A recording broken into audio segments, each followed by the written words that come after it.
পৃথিবীতে এমন একজন বান্দা ছিল যার নাম আব্দুল্লাহ বিন মুবারক আলাইহির রাহমাহ।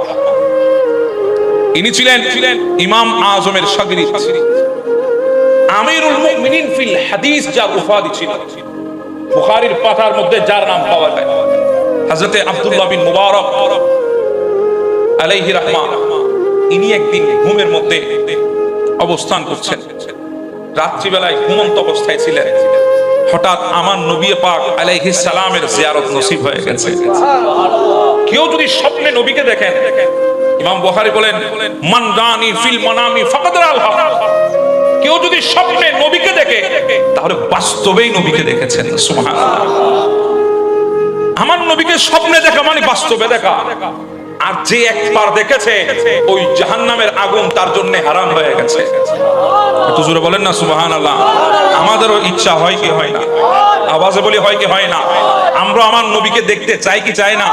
আল্লাহ তুমি দয়া করে দাও আমাদের উপরে। উনি ঘুমন্ত অবস্থায় দেখেছেন আমার নবী পাক আলাইহিস সালামের জিয়ারত। আমার নবী এসে বলছেন, আব্দুল্লাহ বিন মুবারক, তোমাকে একটু কষ্ট করে ইরাকে যেতে হবে, বাগদাদের শহরে তোমাকে যেতে হবে। ইয়া রাসূলুল্লাহ, দায়িত্ব কি? বলে একটা সুসংবাদ নিয়ে যেতে হবে। ওই বাগদাদের জমিন, ইরাকের জমিনে একজন বান্দা আছে যার নাম বেহরাম মাজুসি। তুমি তার কাছে যাবে, গিয়ে তাকে একটা সুসংবাদ দিবে। ইয়া রাসূলুল্লাহ, সুসংবাদটা কি? বলে সুসংবাদটা হলো ওই বেহরাম মাজুসি সে জান্নাতে আমি নবীর সাথে থাকবে। বেহরাম মাজুসি, বেহরাম মাজুসি সে আমার সাথে জান্নাতে থাকবে। তুমি গিয়ে তাকে সুসংবাদটা দিবা। এইটুকু বলতে না বলতে আব্দুল্লাহ বিন মুবারক আলাইহির রাহমাহ ঘুম ছুটে গেছে। উনি লাফ দিয়ে বসে গেলেন বিছানায়। স্বপ্নেতে নবীকে দেখেছি, বড় খুশির কথা, কিন্তু আমার নবী যে কথাটা আমাকে শুনিয়েছে এটা তো অনেক বড় একটা আশ্চর্যের কথা। একদিকে নবী বলছেন বেহরাম, এরপরে বলছেন মাজুসি। মাজুসি মানে অগ্নি পূজারী। মাজুসি মানে কি? অগ্নি পূজারী। অগ্নি পূজারী বেহরাম, তাকে কি আমি সুসংবাদ দেব সে জান্নাতে আমার নবীর সাথে থাকবে? এটা এত বড় রহস্যময় কথা আমার নবী আমাকে শুনিয়েছেন, আমি তো কিছু বুঝতে পারছি না। একদিকে বলছেন কাফের মাজুসি, আর একদিকে বলছেন জান্নাতে আমার সাথে থাকবে। কথা কি বুঝতেছেন আমার কথা? একটু আমার দিকে তাকান। একদিকে বলছেন মাজুসি অগ্নি পূজারী, আর একদিকে বলছেন আমি নবীর সাথে জান্নাতে থাকবে। বলেন এটা কি চাকচিকানি কথা? জি বলেন না। মুসলমান হইলেও মোটামুটি চিন্তা করতাম না মুসলমান, সেজন্য নবীর সাথে জান্নাতে যাবে। এখানে অগ্নি পূজারী, বিধর্মী, কাফের, মুশরিক, আমার নবী বলছেন সে নবীর সাথে জান্নাতে থাকবে। একদিকে মাজুসিও বলছে, আর একদিকে নবীর সাথে জান্নাতে থাকবে, এমনটাও নবী বলছেন। যাই হোক, যেহেতু আমার নবী আমাকে আদেশ করেছেন, আমাকে তো পালন করতেই হবে। আমি যাব ইরাকের জমিনে। এদিকে আব্দুল্লাহ বিন মুবারক যখন ইরাকে যাচ্ছেন, এই খবর যখন ইরাকের যারা আহলে ইলম আছে, কারণ সবাই তো আব্দুল্লাহ বিন মুবারককে চিনবে না, যারা ইলমে হাদিসের জ্ঞান আহরণকারী আহলে ইলম যারা, তারা একমাত্র আব্দুল্লাহ বিন মুবারককে চিনবে, কারণ ইনি আমিরুল মুমিনিন ফিল হাদিস। ইনার আগমনের কথা যখন ইরাকে ছড়িয়ে পড়েছে, সবার মধ্যে আহলে ইলম যারা আছে তাদের মধ্যে একটা আনন্দের জোয়ার দেখা দিয়েছে। তারা সবাই অপেক্ষা করে বসে আছে আব্দুল্লাহ বিন মুবারক আসতেছে, ওনাকে ইস্তেকবাল করবেন, ওনার তাশরীফ আওয়ারিকে স্বাগতম জানাবেন। সবাই অপেক্ষা করে বসে আছে। আর আব্দুল্লাহ বিন মুবারক তিনি গেলেন ইরাকের জমিনে তাশরীফ নিয়ে। ওনাকে সবাই দেখার পরে আহলান সাহলান মারহাবা ইয়া হুজুর, ইয়া আমিরুল মুমিনিন ফিল হাদিস, আপনার তাশরীফ আওয়ারিকে আমরা স্বাগতম জানাচ্ছি। আপনি এসেছেন আমাদের কাছে, হুজুর আসেন আপনাকে আমরা মেহমানদারি করব। আব্দুল্লাহ বিন মুবারক বলে, থামো, আমি তোমাদের মেহমান পরে হব, আগে আমাকে বলো এই ইরাকে বেহরাম মাজুসি নামে একজন বান্দা আছে, সে কোথায় থাকে, তার ঠিকানা কি, তার বাড়ি কোথায়, আমাকে একটু তার কাছে নিয়ে যাও। সবাই বিচলিত হয়ে গেলেন, কিরে আব্দুল্লাহ বিন মুবারক এত বড় ইলমে হাদিসের দুনিয়ার এক নক্ষত্রের নাম, উনি আমাদেরকে এসে বলছেন একজন কাফেরের কথা, অগ্নি পূজারীর কথা, অথচ ইনি তো আমাদেরকে বলা দরকার ছিল আব্দুল্লাহর বাড়ি কোথায়, আব্দুর রহমানের বাড়ি কোথায়, কিংবা অমুক আলেমের বাড়ি কোথায়, সেটা না বলে অগ্নি পূজারীর বাড়ি খুঁজতেছে। এই দৃশ্যটা, এই কথাটা শুনে তারা সবাই অবাক হয়ে তাকিয়ে আছেন। যাই হোক, বড় বুজুর্গ, বড় আলেম বলে যখন দিয়েছে নিয়ে যেতে হবে, নিয়ে গেলেন বেহরাম মাজুসির কাছে। বলে, হুজুর চিনি উনাকে, অনেক বড় তাজের, এই ইরাকের জমিনে অনেক বড় কাপড়ের দোকান তার আছে। বলে কোথায় আছে, একটু আমাকে নিয়ে যাবা? বলে হ্যাঁ হুজুর চলেন আপনাকে নিয়ে যায়।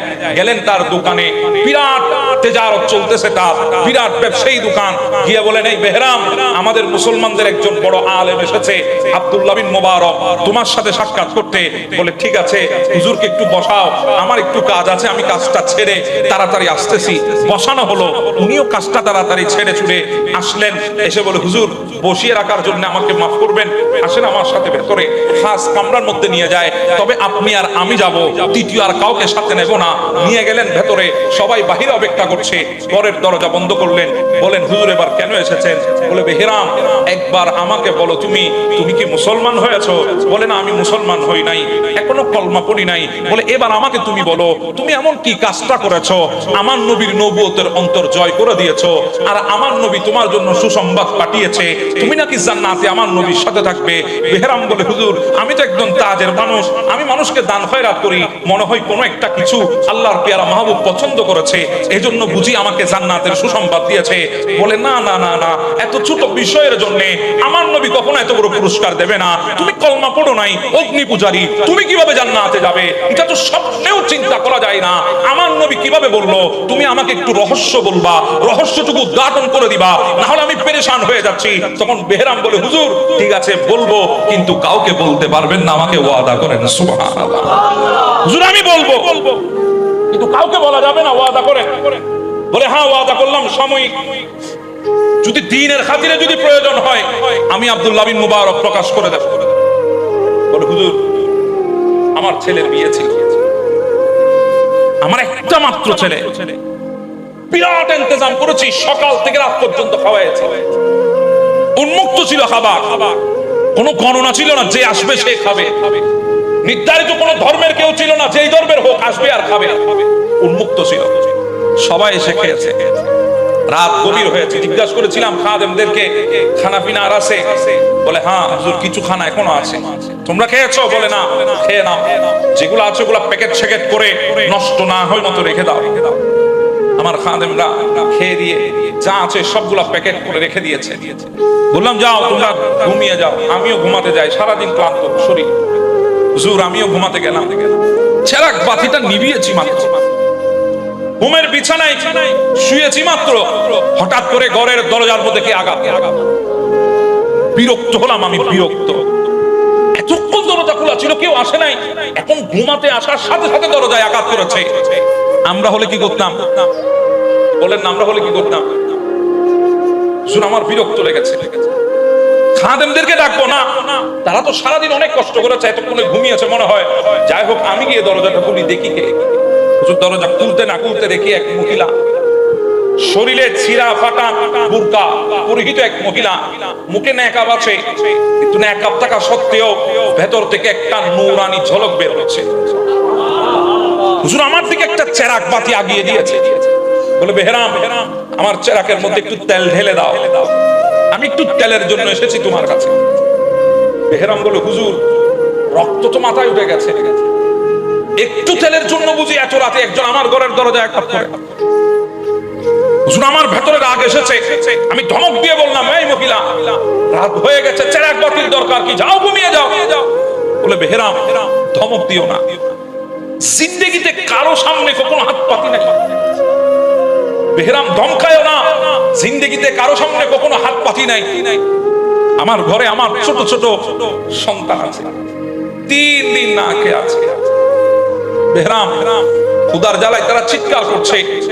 যদি চেরাগ বাতিটা বন্ধ হয়, অন্ধকারের মধ্যে থাকে, আওয়াজ বেড়ে যাবে, আশেপাশের মানুষ কষ্ট পাবে। যদি আলো থাকে কমসে কম কান্নার আওয়াজটা একটু ছোট থাকবে। সেজন্য চেরাগ বাতি নিয়ে এসেছি। তোমার ঘরে ক্ষুধার্ত সন্তান আছে, তুমি কি জানো না আমার সারাদিন আমার বাড়িতে আজকে মেজবানি চলেছে, এসে খেয়ে যেতে, সন্তানদেরকে খাওয়াই নিতা, তাহলে তো হতো। বলে আগে বলেছি জিন্দেগিতে কারো দরজায় আসি নাই, কারো দরজায় হাত পাতি নাই। বেহরাম বলে, ও মহিলা, এমন কিসে তোমাকে হাত পাততে বাধা দিয়েছে? তুমি তো অভাবী, তুমি তো মুহতাজ, তুমি তো চাইতে পারো, চাচ্ছ না কেন? এমন কি জিনিস তোমাকে বাধা দিচ্ছে? তখন ওই মহিলা ডাক দিয়ে বলে, বেহরাম, তুমি মুসলমানের নবীকে চিনো? হুজুর তখন এই কথাটা শুনে আমার হৃদয়ের মধ্যে একটা মোচড় দিল। কি রে, আমি জিজ্ঞাসা করলাম কি, আমাকে প্রশ্ন করে কি? আমি বললাম, হ্যাঁ চিনি, কেন চিনবো না? আল্লাহর পেয়ারা মাহবুব, মুসলমানদের নবী, ইনাকে তো গোটা দুনিয়া চিনে, আমিও চিনি। ও বেহরাম, আমি হচ্ছি সেই নবীর আওলাদ। আর একটু জোরে বলেন না সুবহানাল্লাহ। বেহরাম, আমি সেই নবীর আওলাদ। আমরা নাকে মারা যেতে পারি, আমরা ক্ষুধার্ত অবস্থায় দুনিয়া থেকে চলে যেতে পারবো, কিন্তু কারো সামনে গিয়ে হাত পাতা আমাদের জন্য হারাম। কারো কাছে গিয়ে ভিক্ষা চাওয়া আমাদের জন্য হারাম। কারো কাছ থেকে জাকাত ফিতরার টাকা নেওয়া আমাদের জন্য হারাম। আমরা পারি না, আমাদের জন্য হারাম করা হয়েছে। আমি এই কথাটা শুনে আমার হৃদয়ে আঘাত লেগেছে, তীরের মতো আঘাত করেছে কথাটা। আমি বললাম, মা একটু দাঁড়ান, আমি আসতেছি। আমি ভেতরে গিয়ে খাদেমদেরকে ডাক দিলাম, ওঠ তাড়াতাড়ি। বলে, হুজুর সবে মাত্র ঘুমিয়েছি, তাড়াতাড়ি জাগিয়ে দিচ্ছেন? বলে, হ্যাঁ জাগিয়ে দিচ্ছি, তাড়াতাড়ি মুআমালা হয়েছে। খানা যত আছে সব প্যাকেট কর, কিছু কাপড় থাকলে সেগুলো প্যাকেট কর, আর একটা সুন্দর চেরাক বাতি নে, তেল ঢেলে দে, তেল ফুল করে তেল ঢাল চেরাক বাতিটাতে, গাচ্ছি বান, এক একটা গাচ্ছি কর। হুজুর গাচ্ছি বাঁধা হলো। খাদেমদেরকে বললাম, এবার গাচ্ছিটা আমার পিঠে উঠাই দেয়। খাদেমরা বলে, হুজুর আমরা আছি আপনার খেদমত করার জন্য, আমরা নেবো গাচ্ছি। বলে, না, তোরা আমার খেদমত করেছিস ভালো, কিন্তু আজকে যেখানে রওনা হয়েছে সেখানে খাদেম নিয়ে যাব না, নিজে খাদেম হয়ে যাবো। গাচ্ছিটা আমার পিঠের উপর উঠাই দেয়। বলে, হুজুর গাচ্ছিটা পিঠে নিলাম। ওই মহিলাকে গিয়ে বললাম, মা আপনি সামনে হাঁটেন, আমি পেছনে পেছনে হাঁটছি। ওই মহিলা সামনে হাঁটছে, আমি পেছনে পেছনে হাঁটতেছি। হাঁটতে হাঁটতে হাঁটতে ওই মহিলার ঘরের দুয়ারে আসলাম। মহিলা ঘরের দরজায় আঘাত করলো। ভেতর থেকে ছোট ছোট বাচ্চারা ডাক দিয়েছে, কে? বলে, আমি তোমাদের মা। ঘরের দরজা খুলে দিয়েছে। আমি দরজার চৌকাঠে গাঁটটিটা নামিয়েছি। ওই ছোট্ট ছোট্ট ছেলেরা এক একটা গাঁটটি খুলে, একটার মধ্যে খাবার, একটার মধ্যে কাপড়, একটার মধ্যে বিভিন্ন সরঞ্জাম, এগুলা দেখার পর ডাক দেবে, বেহরাম এগুলো আমাদের জন্য তুমি এনেছো? বলে, হ্যাঁ আমি এনেছি। কি হিসাবে? বলে, হাদিয়া হিসাবে। ওই সন্তানটা ডাকতে, মা এগুলার দিকে পরে হাত বাড়াবো, আগে বেহরামের জন্য আল্লাহর দরবারে হাত তুলবো। ওই ছোট ছোট আলে রাসূলের মাসুম বাচ্চারা হাত তুলে দিয়েছে। আল্লাহ, বেহরাম তোমার নবীর আওলাদকে মুহাব্বত দেখিয়েছে। আল্লাহ, তুমি বেহরামকে তোমার নবীর সাথে জান্নাতের সঙ্গী বানিয়ে দাও। ওগো আব্দুল্লাহ বিন মুবারক, আমার নবী তো ওই মদিনায় তৈবার মধ্যে আছে, আর ইরাকের জমিনে নবীর আওলাদ দোয়া করেছে। হ্যাঁ, আল্লাহর পেয়ারা মাহবুব নবী হক, ইসলাম হক, এই জন্য আলে রাসূল দোয়া করেছে। মদিনায় নবী শুনে গেছে। আমি কলমা পড়ি নাই, এখন কলমা পড়ে দিচ্ছি। আমাকে বলেন না লা ইলাহা ইল্লাল্লাহ মুহাম্মাদুর রাসূলুল্লাহ বলে কলমা পড়িয়ে দিয়েছেন। সেই বেহরাম, সেই বিধর্মী আলে রাসূলকে মুহাব্বত দেখানোর কারণে সেকেন্ডের মধ্যে আল্লাহ জান্নাতি বানিয়ে দিয়েছেন। হ্যাঁ, এজন্য আমার নবী বলছেন, দুনিয়ার মানুষ হুব্বে আলে মুহাম্মাদিন ইয়াউমা, কেউ যদি আমার আওলাদকে মুহাব্বত করে একদিন, কয়দিন? একদিন, সির্ফ একদিন মুহাব্বত করেছে, খায়রুম মিন ইবাদাতি সানাতি, এক বছর নফল ইবাদতের চাইতে শ্রেষ্ঠ। সুবহানাল্লাহ! একদিন আলে রাসূলের মুহাব্বত এক বছরের নফল ইবাদতের চাইতে শ্রেষ্ঠ।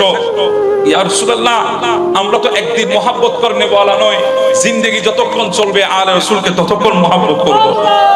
আমার নবী বলে, হ্যাঁ তোদের জন্য পুরস্কার আছে। ওয়ামান মাদা আলাইহি দাখালাল জান্নাহ, আমার আলকে মুহাব্বত করতে করতে যদি দুনিয়া থেকে চলে যাও, আমি নবী বলছি আল্লাহ তোমাদেরকে জান্নাতে প্রবেশ করাবেন। সুবহানাল্লাহ! আলে রাসূলের মুহাব্বত এত দামি আমাদের জন্য। এজন্য আজকে যার পরশে আমরা উপস্থিত হয়েছি, ওনার কারামতের কথা বলবো না, একটা কথা বলবো, উনি বানিয়ে জশ্নে জুলুসে ঈদে মিলাদুন নবী। সুবহানাল্লাহ! একটা জিনিস আপনি দেখেন, উনি বানিয়ে গাউসিয়া কমিটি বাংলাদেশ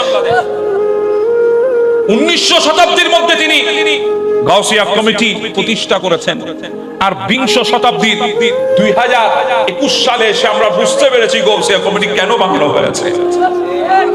কথা বলেন ঠিক না বেঠিক? এটা আলে রাসূলের বড় কারামত, এটা আলে রাসূলের বড় দূরদর্শিতা। কারণ আল্লাহ পাক ইনাদেরকে কষ্ট দিয়েছেন, কষ্ট। এনারা কষ্টের মাধ্যমে জানেন কোন কাজের মধ্যে কোন হিকমত লুকিয়ে আছে। সুবহানাল্লাহ। এজন্য দেখেন কোথায় শ্রীপুর দরবার আর কোথায় বাংলাদেশ। ওখান থেকে এসে আমাদেরকে দিন শিখিয়েছেন, আর আমরা তো এখন একটু হতাশ হয়ে যাই। কথা বলেন ঠিক না? আমাদের পেরেশানি বেড়ে যায় একটু আমরা জিন্দেগি নিয়ে চিন্তিত, কিন্তু ওনাদের ভেতরে কোনো জিন্দেগি নিয়ে চিন্তা ছিল না। ওনাদের জিন্দেগি নিয়ে বিন্দু পরিমাণ চিন্তা ছিল না। কেন জানেন? ওনারা গোটা জিন্দেগিটা আল্লাহ রাসূলের জন্য কুরবান করেছে। ওনারা ভালো করেই জানেন এই জিন্দেগি কিভাবে সামাল দেবে, আল্লাহ রাসূল ভালোই জানেন। বরঞ্চ জিন্দেগি পেয়েছেন, এই জিন্দেগি দিয়ে হাজার লক্ষ জিন্দেগিকে হেদায়েতের পথ ধরিয়ে দিয়েছেন। কথা বলেন ঠিক না বেঠিক? একটা জিন্দেগিতে হাজার লক্ষ কোটি মুসলমানকে জিন্দেগি ধরিয়ে দিয়েছেন। প্রত্যেক মানুষের মকাসদ বানিয়ে দিয়েছেন, মকসদ বানিয়ে দিয়েছেন। আজকে মানুষকে জিন্দা থাকার জন্য, কলব জিন্দা করার জন্য, ঈমানকে তাজা করার জন্য এক জামিয়া আর গাউসিয়া কমিটি যথেষ্ট। কথা বলেন ঠিক না বেঠিক? আর আমরা তো আছি জিন্দেগি লই। কথা বলেন ঠিক না? আমরা সবাই বসে বসে ভাবি আমার চাইতে বড় কষ্টে পৃথিবীতে আর কেউ নাই। এই বাবারা, এই কথা হতে পারে ওনার তো কষ্ট হলার পাল্লার বাজে আর কথা বুঝতে অসুবিধা অন্য হলো। একা দরুদ করুন, আল্লাহুম্মা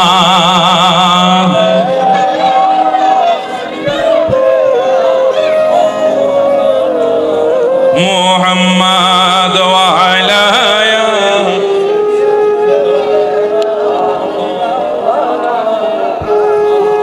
আজকে আমরা জিন্দেগি নিয়ে চিন্তা করছি। আমরা মনে করি আমাদের চাইতে বড় কষ্টে পৃথিবীতে আর কেউ, কিন্তু আমরা জানি না আমাদের চাইতে অনেক বেশি কষ্টে মানুষ দুনিয়ার জমিনে এখনো টিকে আছে একমাত্র আল্লাহ রাসূলের দয়ার কারণে। কথা বলেন ঠিক না? আমি একটু যুবককে নিয়ে নাড়াচাড়া দেবো, অসুবিধা হবে আপনাদের? আমার কথাগুলো তাদের জন্য, কারণ আমাদের যুবক ভাইয়েরা আজকে উম্মিদ হারিয়ে ফেলেছে জিন্দেগির। অনেক ভাই এসে জিজ্ঞাসা করে এই জিন্দেগি থেকে বাঁচতে হলে, পালিয়ে যেতে হলে কিসের প্রয়োজন হয়? আমি তাদেরকে বলবো, জিন্দেগি থেকে যদি পালাতে হয় তাহলে মৃত্যুর প্রয়োজন। এখন যদি বলেন কি করলে মৃত্যু পর্যন্ত পৌঁছানো যাবে, আমি বলি অপেক্ষা করলে মৃত্যু পর্যন্ত পৌঁছানো যাবে। আর ওই অপেক্ষায় কিভাবে থাকবো? আমি বলবো একবার ইবাদতে নেমে যাও, তখন আর মৃত্যুর অপেক্ষায় থাকবে না, জিন্দেগির অপেক্ষায় থাকবে। জিন্দেগির অপেক্ষা করবেন আপনি। আপনি আজকে হাত তুলেছেন, একটু না পেয়ে আপনি হতাশ হয়ে যান। জিন্দেগির উম্মিদ আপনি হারিয়ে ফেলেছেন। একটুতে আপনার ভেতরে হতাশা নেমে আসে, অথচ আপনি জানেন না জাকারিয়া আলাইহিস সালাম বৃদ্ধ হয়ে গেছে, হাত তুলেছে আল্লাহর দরবারে সন্তানের জন্য। উম্মিদ হারায় নাই, সন্তানের জন্য হাত তুলেছে, ফরিয়াদ করেছে আল্লাহর দরবারে। জানে না সন্তান কিভাবে হবে, কারণ দুনিয়ার নজরে জাকারিয়া আলাইহিস সালাম বৃদ্ধ হয়ে গেছে। ওই বয়সে সন্তান হওয়ার কোনো সম্ভাবনা নাই। এরপরেও জাকারিয়া আলাইহিস সালাম আল্লাহর দরবারে হাত তুলেছে। কেন জানেন? কারণ উনি বুঝেন যে আমি যার দরবারে হাত তুলেছি, আমার অবস্থায় যা হোক ওই রব তো সর্ব অবস্থায় দিতে পারে।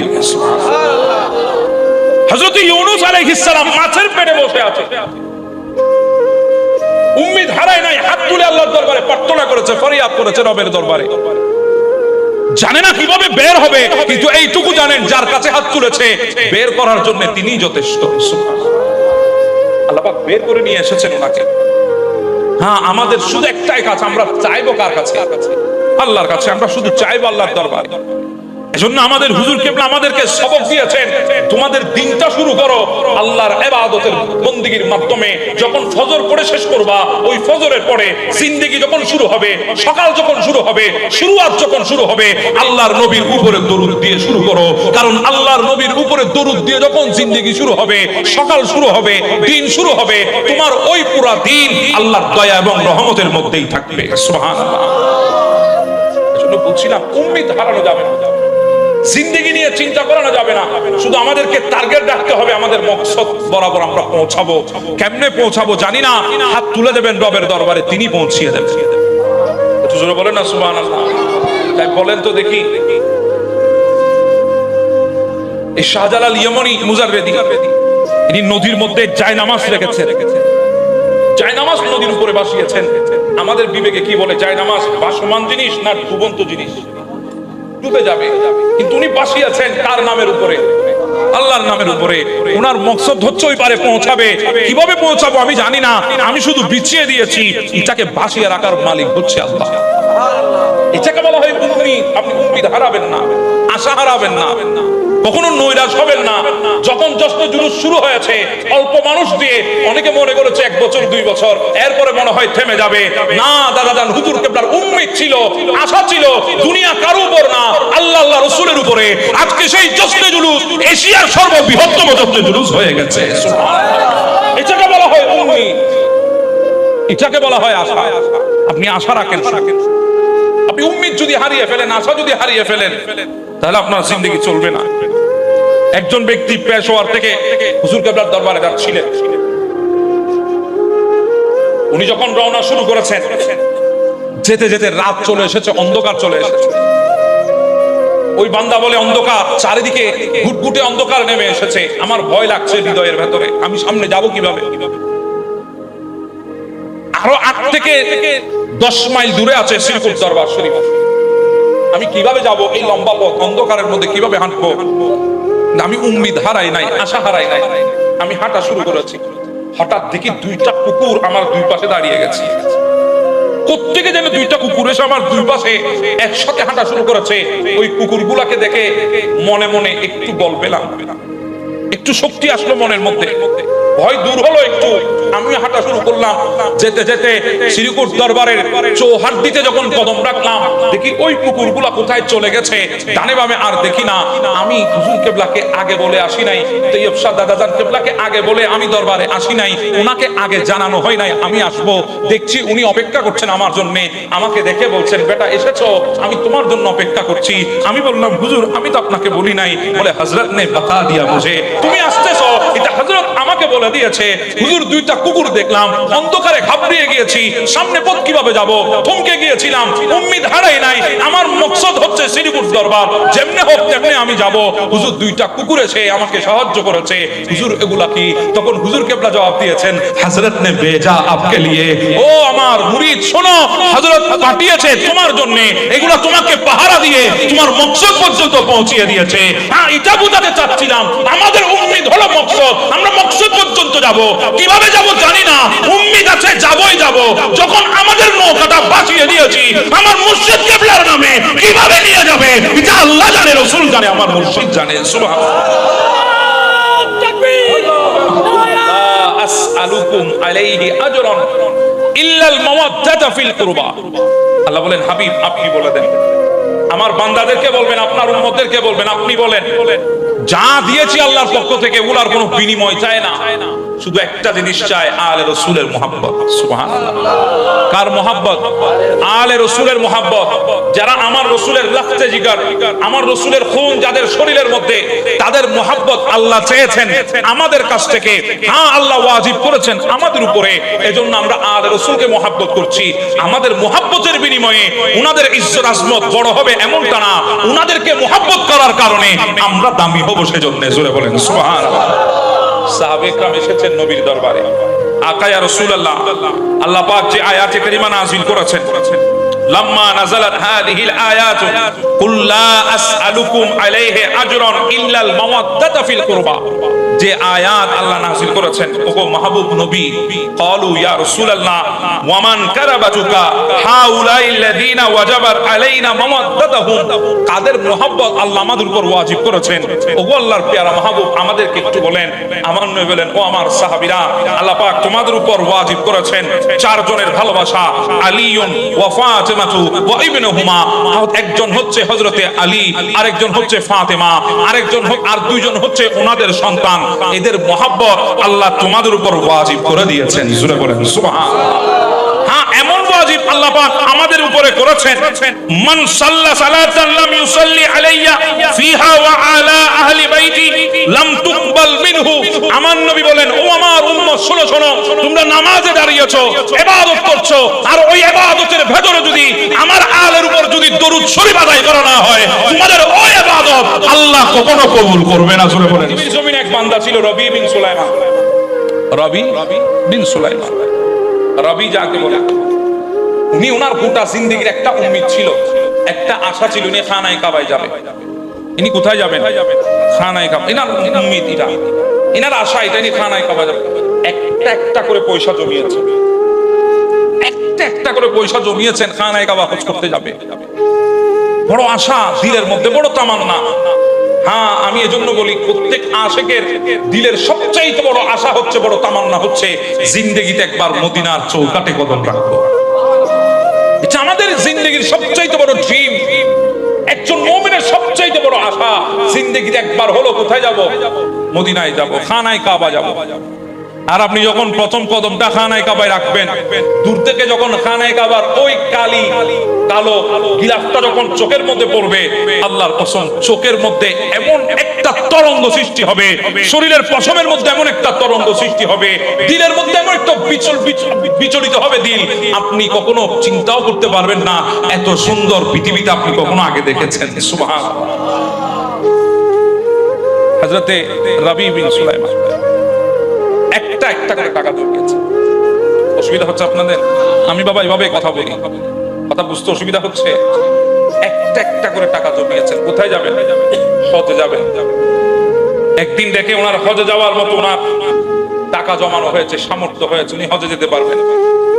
উনি দিরহামগুলা নিয়ে ওনার ভাইকে দিলেন, ভাই আমিও হজে যাওয়ার জন্য প্রস্তুত আছি, নাও আমার ওই হজের সফরের সমস্ত খরচ আমি তোমার হাতে তুলে দিলাম। কাফেলা হলো, এনারা রওনা হয়েছেন। তখন তো উন্নত মানের কোনো বিমান ছিল না, উন্নত মানের কোনো যান্ত্রিক কোনো গাড়ি ছিল না। উটের উপর, গাদার উপর, ঘোড়ার উপর হেঁটে হেঁটে মরুভূমি পাড়ি দিয়ে দিয়ে কোথায় আসতে হতো? মক্কার জমিনে। এমনও দুনিয়ার বুকে মানুষ ছিল যারা খানায় কাবা হজ করতে এসেছেন 5 বছর লেগেছে। 5 বছর। কয় বছর? 5 বছর।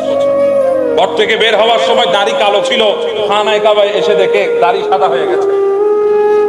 সুবহানাল্লাহ বলবেন না? এখন অতি সহজ, 6 ঘন্টা, 6.5 ঘন্টা, 7 ঘন্টায় চিটাং থেকে সোজা জেদ্দা, না হলে মদিনায়।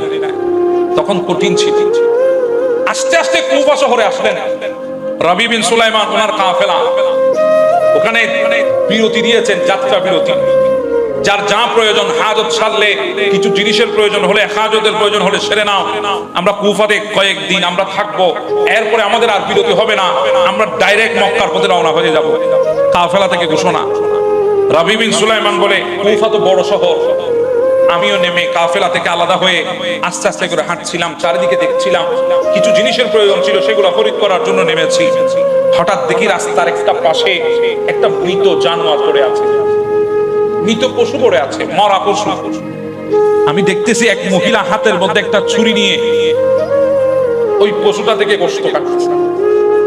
আমি বললাম, হায় আল্লাহ, বিরাট শহর কুফা, এখানে অনেক খাবারের দোকান আছে, জানি না এই বান্দিনী এই গোশতগুলা নিয়ে কোথায় পাঠিয়ে কাকে খাওয়ায়। হ্যাঁ, আমাকে দিন নিষেধ করেছে কারো পিছনে না যাওয়ার জন্য, কিন্তু আমাকে আজকে ওই মহিলার পেছনে যেতে হবে, কারণ আল্লাহর বান্দাগুলাকে হারাম থেকে বাঁচানোর জন্য। উনি পিছনে নিয়েছেন। যেতে যেতে দেখলাম একটা বিরাট মকামের সামনে, বিরাট এক ঘরের সামনে গিয়ে দাঁড়িয়েছেন। দাঁড়ানোর পরে ঘরের দরজা আঘাত করে ভেতর থেকে কয়েকটা মেয়ে বের হয়, দরজা খুলে দিল, ভেতরে মহিলাটা চলে গেলেন। আমি আস্তে করে গিয়ে জানালা দিয়ে উকি উকি দিয়ে দেখছি, যদিও বা আমি জানি শরীয়তে কারো ঘরের ভেতরে উকি দিয়ে দেখা হারাম, কিন্তু আমি দেখছি এই জন্যে কারণ উনি তো হারাম নিয়ে ঢুকেছে, মৃত প্রাণীর গোশত নিয়ে ঢুকেছে, জানি না কাকে খাওয়ায়, সেজন্য আমি ভেতরে প্রবেশ করলাম।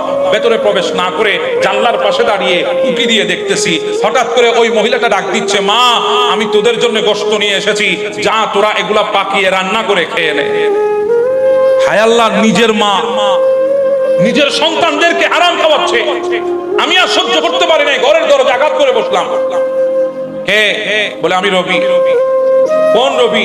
বলে আমি একজন মুসাফির, একটু দরজা খুলেন, আমি একটু কথা বলবো আপনার সামনে। বলে তোমাকে দেওয়ার মতো কোনো কিছু নাই আমার কাছে, যাও তুমি চলে যাও। বলে মা শুধু একটা কথা জিজ্ঞাসা করবো, এরপর আমি চলে যাবো। দরজা খুলে, দরজা খোলা হলো। কি কথা জিজ্ঞাসা করবা? বলে মা নিচে গোশতগুলো এনেছেন, এগুলো তো মরা পশুর গোশত, আপনি জানেন না? বলে হ্যাঁ জানি। আপনি তো মুসলমান? বলে হ্যাঁ আমি মুসলমান। তো মরা প্রাণীর গোশত খাওয়া এটা হারাম জেনেও আপনি এগুলো কেন এনেছেন? তখন ওই মহিলা বলে, বাবা আমি তোমার সাথে বেহেস করতে পারবো না, তুমি চলে যাও। এত কথার উত্তর আমি দিতে পারবো না, যাও চলে যাও তুমি। বলে মা আমি না বলা পর্যন্ত সরবো না। আমাকে বলতে হবে। বলে বেহরাম, আমার ঘরের মানুষগুলো, আমার মেয়েগুলা, 3টা মেয়ে আমার, ওই 3টা মেয়ে আজকে 7 দিন না খেয়ে আছে। কয়দিন?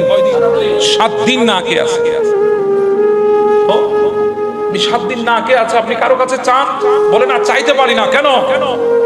বলে রবি, আমি হচ্ছি আখিরি নবীর আওলাদ, আমি সৈয়দ জাদি, আমি কারো কাছে চাইতে পারবো না।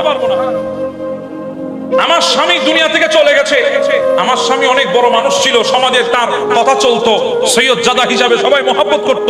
স্বামী তো দুনিয়া থেকে অকালে চলে গেছে, সেজন্য আমি আমার স্বামীর রেখে যাওয়া সম্পদগুলো যতদিন ছিল ততদিন আমি আমার পরিবার নিয়ে চালিয়েছি। এখন আর সম্পদ নাই, এই ঘরটা ছাড়া মানুষের বাড়িয়ে বাড়িয়ে কাজ করেছি। মানুষ যখন শুনেছে আমি আল্লাহর নবীর আওলাদ, আমি সৈয়দ জাদি, সাথে সাথে আমাকে কাজ থেকে বের করে দিয়েছে। আমাকে দিয়ে আর কেউ কাজ করাতে চাই না, আমাকে দিয়েও কেউ খেদমত করাতে চাই না। এখন আমি কি করব? 7 দিন না খেয়ে আছি, সেজন্য মেয়েগুলা উপোস করে আছে, ক্ষুধার্ত আছে। ঘর থেকে বের হয়ে ওই মৃত প্রাণীটা যখন দেখেছি, ওখান থেকে কিছু গোশত নিয়ে এসেছি। হ্যাঁ রবি, আমি জানি এগুলা হারাম, কিন্তু এইটাও আমি জানি অদ্দুর খাওয়া যাবে, যদ্দুর খেলে মানুষের জীবন বাঁচবে। এজন্য আমি এনেছি একটু একটু করে হলেও আমার এই মেয়েগুলাকে আমি এটা খাওয়ায়ে তাদের জিন্দেগি বাঁচাবো। কথা শুনে রবি বলে, আমার তো দিন শেষ। আমি বললাম, মা একটু অপেক্ষা করেন আপনি, আমি আসতেছি। রবি একটা দৌড় দিলেন, আর চিৎকার করে করে কাঁদছে আর বলছে, আল্লাহ, তোমার নবীর আওলাদ কুফার জমিনে উপোস থাকবে, আর আমি সম্পদ খরচ করে তোমার খানায় কাবা যাব। আমার নবীর সামনে, রওজায়ে পাকের সামনে গিয়ে আমি কিভাবে দাঁড়াবো? যদি আমার নবী বলে, রবি রে, তুই তো জানিস কুফার জমিনে 7 দিন পর্যন্ত আমার আওলাদ না কে আছে, আর তুই টাকা খরচ করে আমার দরবারে এসেছিস, তখন আমার উত্তরটা কি হবে? আমি আর হজে যাব না। চিৎকার করে করে রবি দৌড়ায়, দৌড় দিয়ে কাফেলায় গিয়ে বলে, ভাই, আমার পয়সাগুলো আমাকে দিয়ে দাও, আমার হজের টাকাগুলো দিয়ে দাও, দিনার দিরহামগুলো দিয়ে দাও। বলে, কেন হজে যাবে না? বলে, না, যাব না। কেন? তোমার তো দিলের সবচেয়ে বড় তামান্না ছিল, নাকে নাকে পয়সা জমিয়েছো হজে যাওয়ার জন্য, আজকে যাচ্ছ না কেন? বলে, ভাই, আমি যাব না, আমার যাওয়ার দরকার নাই, আমাকে পয়সাগুলো দাও। এত উত্তর দিতে পারবো না। অনেক মানুষ থানা দেওয়া শুরু করেছে। বলে, রবি বড় শহরে এসে না জানি কোন সুন্দরীর প্রেমে পড়ে গেছে, এই জন্য সে আল্লাহর ঘরে যাবে না, তার নিয়ত পাল্টিয়ে গেছে। রবি বলে, তোমরা টানা মারো, তোমরা অপবাদ দাও, রবিকে নিয়ে যা বলার বলো, আমি কোনো কথার উত্তর দেব না। আমাকে আমার সম্পদগুলা দিয়ে দাও, আমি এগুলা নিতে এসেছি। শেষমেশ সম্পদগুলা দিয়ে দিল। রবি সম্পদগুলা নিয়ে কুফার বাজারে গিয়ে যত বাজার দরকার একটা ঘরের তত বাজার করলেন, কাপড় চোপড় নিলেন, নিত্য প্রয়োজনীয় জিনিসপত্র নিয়ে, দ্রব্য জিনিসপত্র সবগুলো একসাথে করে কিছু কাপড় চোপড় নিয়ে যেই টাকাগুলো বেঁচেছে ওগুলা ময়দার ভেতরে ঢুকিয়ে দিয়ে বস্তাগুলো কাঁধের উপরে নিয়ে ওই ঘরের দরজায় গিয়ে আবার উপস্থিত, আবার আঘাত করে। ভেতর থেকে আওয়াজ হয়, কে? মা, আমি রবি এসেছি। বলে, রবি রে, বারবার আসিস না, ইজ্জত ছাড়ার কিছুই নাই আমাদের, সব তো চলে গেছে। বারবার যদি আসো মানুষ আজে বাজে কথা বলবে, যাও তুমি চলে যাও। মা, জিন্দেগিতে আর আসবো না, আখেরি আশা, একবার দরজাটা খুলে দেন। দরজা খুলে দেওয়া হলো। রবি ঘরের দুয়ারে কাঠিগুলা রাখলেন, মেয়েগুলা দৌড়ায় আসলো, ডাক দিয়ে বলে, মা, এগুলা কি? বলে, রবি তোমাদের জন্য এনেছে। রবি বলে, মা, হা দিয়া এনেছি, নিতে পারবেন। একটা কাঠি খুলে দেখে কিছু মুদির বাজার, আরেকটা কাঠি খুলে দেখে কিছু গোশতের বাজার, আরেকটা কাঠি খুলে দেখে কিছু তরি তরকারি, আরেকটা কাঠি খুলে দেখে কিছু কাপড় চোপড়, আরেকটা কাঠিতে দেখে গম, আটা, ময়দা, আর ওই গম, আটা, ময়দার ভেতরে হাত দিতেই দেখে কিছু টাকা। ওই মেয়েগুলা বলে, মা, এগুলা রবি এনেছে আমাদের জন্য। বলে, হ্যাঁ, রবি এনেছে। বলে, আমার রবি বিন সুলাইমান। বলে, আমি দেখতেছি ওই মহিলাগুলা, ওই মেয়েগুলা হাত তুলেছে আল্লাহর দরবারে। একজন হাত তুলে বলে, আল্লাহ, রবি হজে যাওয়ার কথা ছিল, হজে যায় নাই, আমাদেরকে মোহাব্বত দেখিয়ে সমস্ত টাকা দিয়ে তোমার নবীর আওলাদকে মোহাব্বত দেখিয়েছে। আল্লাহ, তুমি রবির হজকে কবুল করে নাও। আরেকজন মেয়ে হাত তুলেছে, আল্লাহ, রবি বিন সুলাইমান তোমার নবীর আওলাদকে মোহাব্বত দেখিয়ে হজে যায় নাই, আল্লাহ, তুমি এই বছরই রবি বিন সুলাইমানের হজকে কবুল করে নাও। আরেকজন হাত তুলেছে, আল্লাহ, রবি বিন সুলাইমান তোমার নবীর আলকে মোহাব্বত দেখিয়ে হজে যায় নাই, আল্লাহ, কিয়ামত পর্যন্ত রবি বিন সুলাইমানের হজকে তুমি কবুল করে নাও। সুবহানাল্লাহ। রবি বিন সুলাইমান বলে চোখ দিয়ে পানি চলে এসেছে। আমি দোয়া নিয়ে চলে আসলাম, বাস আর কিছু লাগবে না জিন্দেগিতে, আলে রাসূলের দোয়া পেয়ে গেছে, চলে আসলাম। মনে মনে চিন্তা করি, কাফেলা তো চলে গেছে, এখন যদি ঘরে যায়, বাড়িতে ফেরত যায়, মানুষ তো বিভিন্ন কথা বলবে। এখন যাব না, কুফাতে অবস্থান করবো। কাফেলা যখন আসবে হজ করে, তখন তাদের সাথে যাবো একবারে। রবি কুফার জামে মসজিদে খাদেমের চাকরি নিলেন, সেখানে মসজিদের খেদমত করছেন, যা পায় দিন শেষে সেগুলা খায় আর মসজিদের বারান্দার মধ্যে শুয়ে থাকবে। এভাবে দিন চলে গেছে। এইদিকে হজ থেকে কাফেলা আসতেছে, হজ শেষ করে হুজ্জাজ ইকরামরা আসতেছেন সবাই দলে দলে। মানুষ হাজিদেরকে দেখার জন্য দৌড়াচ্ছে। কেন দেখবে না? কারণ ওই চেহারা দেখার জন্য দৌড়াচ্ছে যেই চেহারা খানায়ে কাবা দেখেছে। ওই কদম দেখার জন্য দৌড়াচ্ছে যেই কদম আরাফা, মিনা, মুজদালিফায় রেখেছে। ওই ব্যক্তিকে দেখার জন্য দৌড়াচ্ছে যেই ব্যক্তি মদিনা দেখে এসেছে। সবাই দৌড়াচ্ছে। রবি বিন সুলাইমান শুনেছেন, তিনিও দৌড়। সবাই হাজিদেরকে ইস্তেকবাল করছে, দেখতেছে আস্তে আস্তে আস্তে আস্তে ওনাদের ভাইদের যে কাফেলা ছিল, যে কাফেলা করে রবি বিন সুলাইমান কুফা পর্যন্ত এসে আর হজে যায় নাই, ওই কাফেলা ঢুকতেছে। ওখান থেকে একজন ব্যক্তি নেমে এসে বলে, রবি তুমি কখন এসেছো?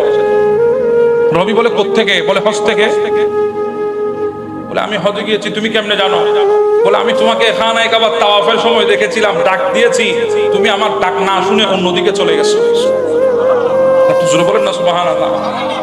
আরেকজন এসেছে, বলে, রবি এত ডাকা ডাকলাম তোকে আরাফায়, তুই আমার দিকে একবারও তাকালি না।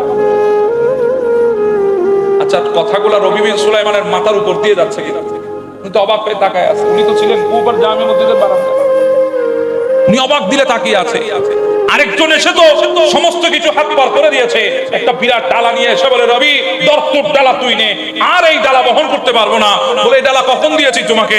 বলে, কেন তুমি জানো না? তুমি যখন বাবে সালাম দিয়ে ঢুকে, বাবু সালাম দিয়ে ঢুকে নবীকে সালাম দিয়ে বের হয়ে দাঁড়িয়েছো, আমার সাথে সাক্ষাৎ হয়েছে, তখন তুমি আমাকে বলেছো, ভাই আমার ডালাটা রাখো, আমি একটু আসতেছি।